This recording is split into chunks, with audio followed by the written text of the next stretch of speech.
Hey everyone, Leo Bond here. I'm back again today for the Best Buy Canada plug-in blog, and this time I've got the Sphero Star Wars BB-8 App-Enabled Droid, which this time around comes with a brand new piece of hardware called the Droid Trainer, and that's a pretty important component of this year's BB-8 release, so I'm going to be taking a bit of an extra look at that, along with going through several of BB-8's other key features. And if you saw my review of BB-9E or even R2-D2, both from Sphero, you'll already be familiar with many of those features, but I am trying to make each video its own thing so that they're related but not always covering exactly the same details. It's kind of like the original Star Wars trilogy, where any one of the films gives you its own story, but you'll only get the big picture by watching all three. So I'll spend some time focusing on different aspects of, for instance, the Sphero Droids app, and I'll do that in each video, so it's almost like having three chapters of the same book. They're ultimately telling the same story, but each one reveals its own new details.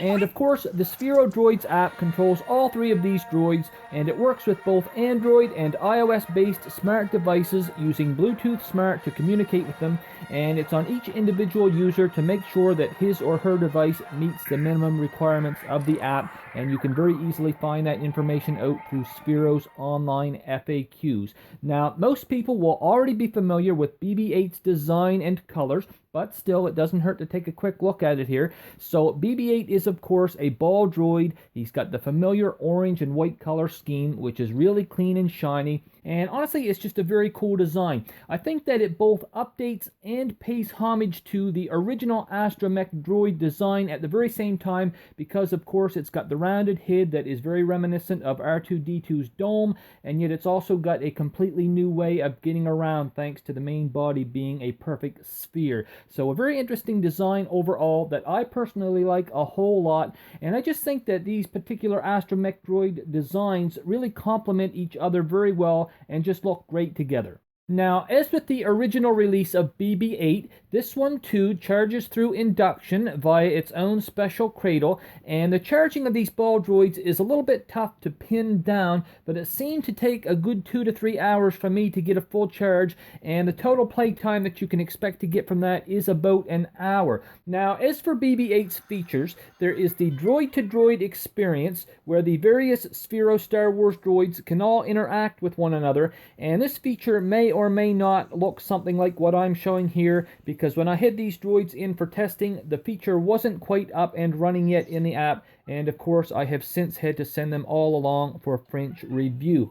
Anyway, there's also the very cool Watch With Me feature, where you sit back and enjoy one of the Star Wars saga films with your BB-8 and see how he reacts to what's happening on the screen. And Sphero has slowly been adding in more films to this feature, and they should have the full saga up and running after a while, but I sat down and watched A New Hope with all three droids at once, and it was really quite a lot of fun. They'd sometimes all react to the same scenes, but other times only one or two of them would react. So definitely a neat feature, with each droid seeming to show its own individual concerns for what was happening on screen. Now, another cool feature within the Sphero Droids app allows you to trace out a path on your device screen with your finger, which your BB-8 will then follow along in real life. And this one is really fun, but it does take a fair bit of space to really make the most of it. And I've been suggesting that people try it out on a tennis court, because BB-8 does have a good range, about 30 meters, and also your device's screen does represent a fairly good chunk of territory.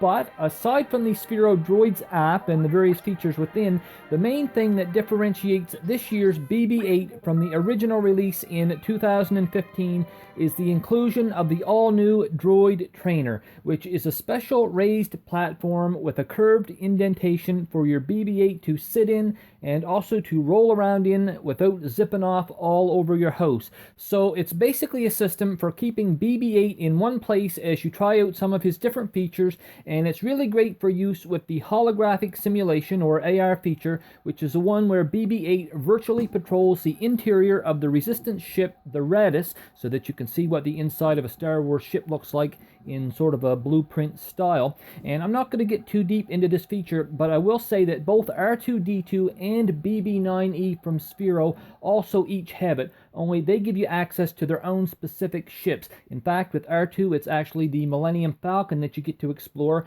and if you get all three of these Sphero droids, you'll get to explore 3 different ships. But anyway, what's really cool about the Droid Trainer is that you don't have to worry about your BB-8 taking off on you while you're busy trying to virtually explore a ship in augmented reality, or when you just want to press some of BB-8's command icons in the Droids app to hear his sounds and whatnot. And especially if you don't have a whole lot of space to work with, like if you're sitting at a desk or something, you want to press some of them buttons and he's just going to take off on you. You don't have to worry about that now. So the Droid Trainer works exceptionally well to restrain an enthusiastic droid, and the only thing that I can even really say about it that might be somewhat negative is that my BB-8 didn't quite roll as freely in his trainer as my 9E unit did in his, and I'm not really too sure why that was. I was kind of wondering if maybe BB-9E might be using some newer internal technology that kind of helps him to roll more smoothly, although that doesn't really seem all that likely, so it's probably just a fluke.